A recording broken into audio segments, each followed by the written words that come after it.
హనుమాన్ జయంతి సందర్భంగా బాలాజీనగర్లోని గీతా మందిర్లో ఏర్పాటు చేసిన శ్రీ హనుమాన్ జయంతి ఉత్సవాలలో పాల్గొని అన్నప్రసాదం నిర్వహించారు గట్కేసర్ మున్సిపల్ మాజీ చైర్పర్సన్ ముల్లి పావని జంగయ్య యాదవ్. ఈ సందర్భంగా మాజీ చైర్పర్సన్ పావని జంగయ్య యాదవ్ మాట్లాడుతూ గత 15 సంవత్సరాల నుంచి ఇక్కడ భక్తులు హనుమాన్ మాల ధరించి ఎంతో భక్తి శ్రద్ధలతో పూజలు నిర్వహిస్తారని, అందులో తన వంతు కృషిగా 15 సంవత్సరాల నుంచి అన్నప్రసాదం చేసే అవకాశం కలుగుతున్నందుకు చాలా సంతోషంగా ఉందన్నారు. హనుమాన్ జయంతి సందర్భంగా వేల సంఖ్యలో భక్తులు ఇక్కడికి వస్తారని ఈ సందర్భంగా వారు తెలిపారు. ఈ కార్యక్రమంలో ఆలయ నిర్వాహకులు వెంకటరెడ్డి, ఆలయ నిర్వాహక కమిటీ సభ్యులు, హనుమాన్ మాల ధరించిన స్వాములు, వివిధ హోదాల్లో ఉన్న నాయకులు, భక్తులు, ప్రజలు, మీడియా మిత్రులు తదితరులు పాల్గొన్నారు.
గత 20 సంవత్సరాల నుంచి హనుమాన్ జయంతి జరిపడం జరుగుతున్నది.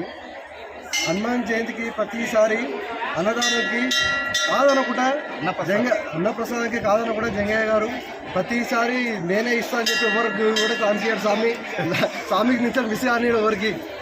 దాని తర్వాత ప్రతిసారి 1000 మందికి తక్కువ కాకుండా భక్తులు గీతా మందికి రావడం జరుగుతున్నది. అలాగే ప్రతిసారి కూడా మన వెంకటరెడ్డి అంకుల్ స్వామి ఏమి తక్కువ లేకుండా గుడికి చూసుకుంటున్నాడు స్వామి. జై శ్రీరామ్.